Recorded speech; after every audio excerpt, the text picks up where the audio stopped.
સાધુ જનસેવા વિકાસ અને સંવેદનશીલ નેતૃત્વની નવી ઓળખ।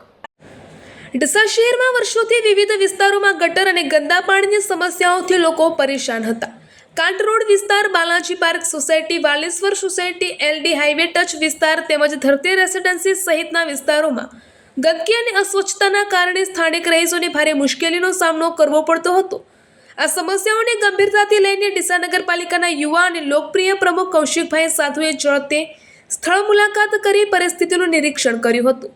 આ સમસ્યાના ઝડપી ઉકેલ માટે ગાંધીનગરથી વિશેષ મશીનરી મંગાવી ગટર લાઇનની સફાઈ અને પાણીના નિકાલની કામગીરી હાથ ધરવામાં આવી હતી, જેના કારણે વર્ષોથી પીડાતા હજારો નાગરિકોને મોટી રાહત મળી છે।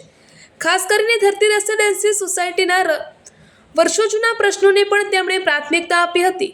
સોસાયટીના રહીશોની રજૂઆત બાદ તાત્કાલિક સ્થળ ઉપર પહોંચી કામગીરી શરૂ કરાવી હતી અને પડતર પ્રશ્નોના કાયમી ઉકેલ માટે નગરપાલિકા પ્રતિબદ્ધ હોવાનું જણાવ્યું હતું।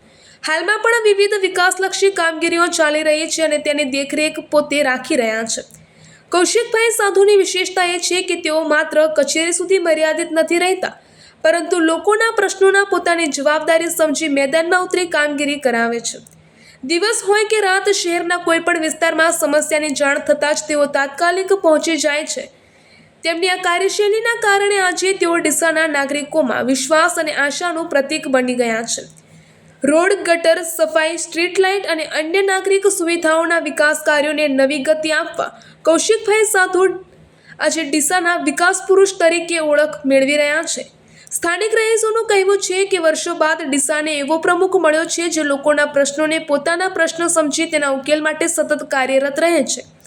અહેવાલ હરગોવન ચૌહાણ, ખબર બનાસકાંઠા ન્યૂઝ।